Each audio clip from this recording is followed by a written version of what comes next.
Hello everyone, welcome to my YouTube channel. My name is Anne Marie and today I'm going to discuss the 10 Things I Love About You, First Lie Wins by Ashley Elston. Before we begin, let me remind you that I will not reveal any plot twists, nor will I spoil any surprise endings, so don't worry about that. The whole point of this is to give you an inside peek into the book. If you've already read it, or if my video inspires you to do so and you feel compelled to add to my list of things to love, feel free to do so in the comments, and I will take a look. So here we go. First Lie Wins is about a woman who engages in a cat-and-mouse con game with her mysterious boss, Mr. Smith, who manages her jobs and her identities.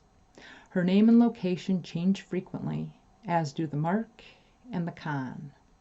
Her current mark is Ryan Sumner, who is proving to be a challenge for Evie, because while pretending to be his girlfriend as part of the con, Evie starts envisioning a different life for herself, one where her current identity is real.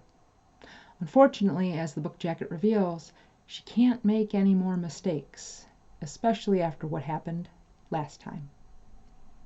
The first thing I love about this book is that it keeps us wondering what is going on.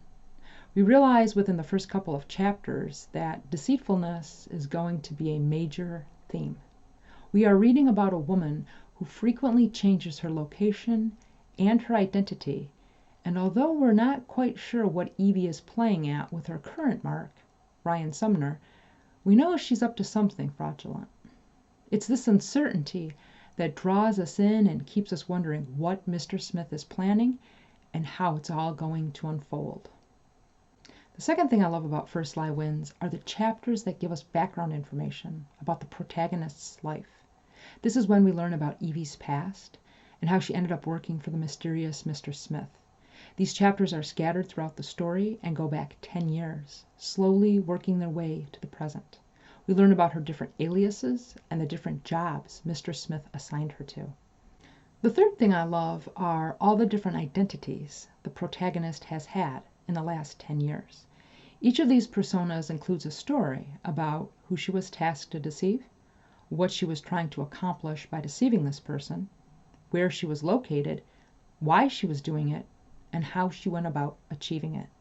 We read about how the protagonist transformed herself for each of her jobs, as well as crucial, sometimes spur-of-the-moment decisions she made while pretending to be someone else. This gives us a lot of insight into her true character and her true nature. The fourth thing I love about First Lie Wins is the take job.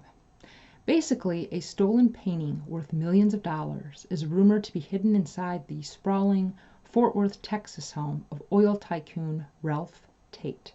What's unique about this job is that the protagonist isn't the only one trying to steal the painting.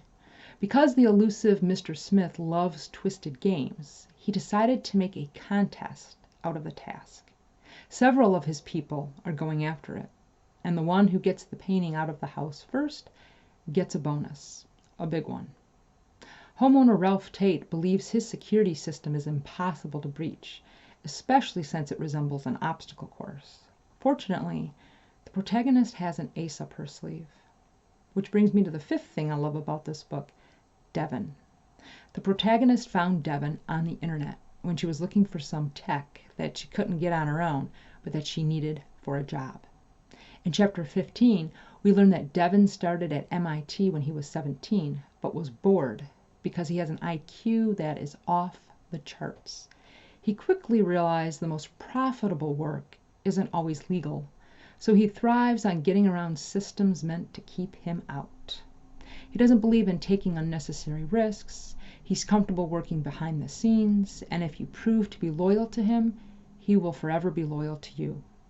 The way he and the protagonist communicate with one another is especially ingenious. Comments on random social media posts that contain cryptic information on when and where to meet.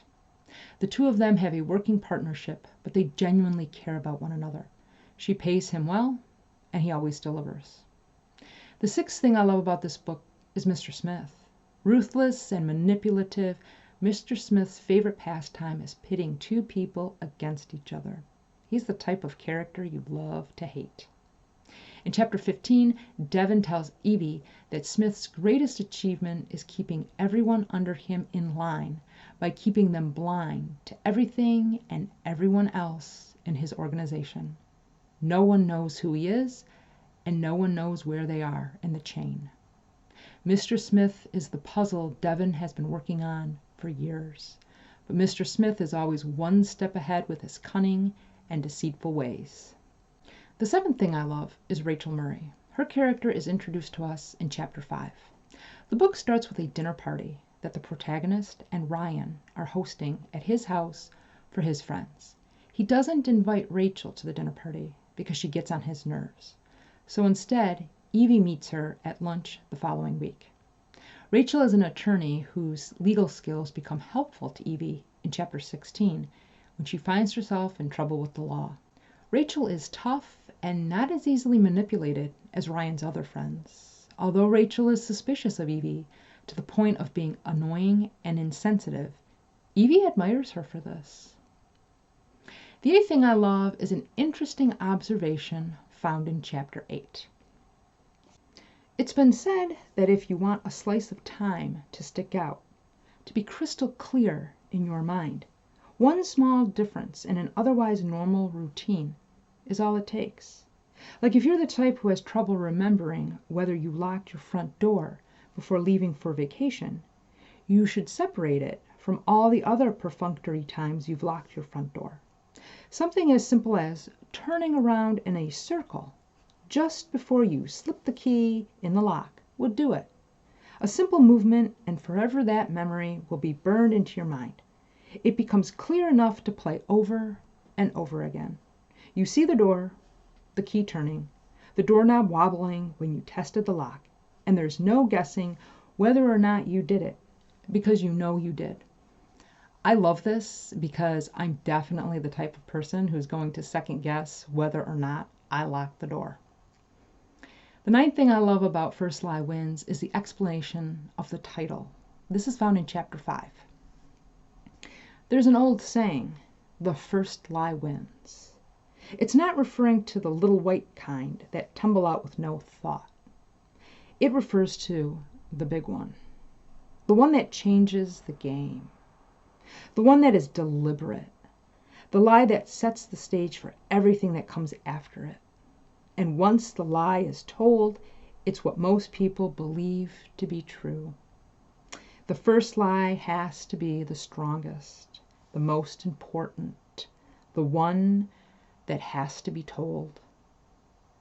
Evie tells this strong and important lie to Ryan's friends when they question her background. And finally, the 10th thing I love about this book is the protagonist. I'm refraining from using her name because, well, she goes by a lot of different ones. Nevertheless, she's clever, smart, intuitive, quick thinking, especially in stressful situations. She's one of those people who only needs to read something once for it to be forever filed away in her brain. Another one of her strengths is that she knows her limits. When Mr. Smith assigns her a job and she senses she's in over her head, she gets help. In chapter 1, she mentions how Ryan Sumner's friends are familiar with lots of acronyms from MBA to MRS, but the only one she's acquainted with is GED. She had to grow up fast, but she's street smart, and she's friends with people who can help her when she needs it. Her mother taught her that to be successful in life, you need to do 3 things. Learn everything you can, try your hardest, and be the best at what you do. Her mother also taught her origami, but the swan is the only one the protagonist mastered. A small white origami swan is symbolic in this book and acts something akin to a calling card. If you've read the book and would like to add to my list of things to love, feel free to do so in the comments. Until next time, take care, be well, and happy reading.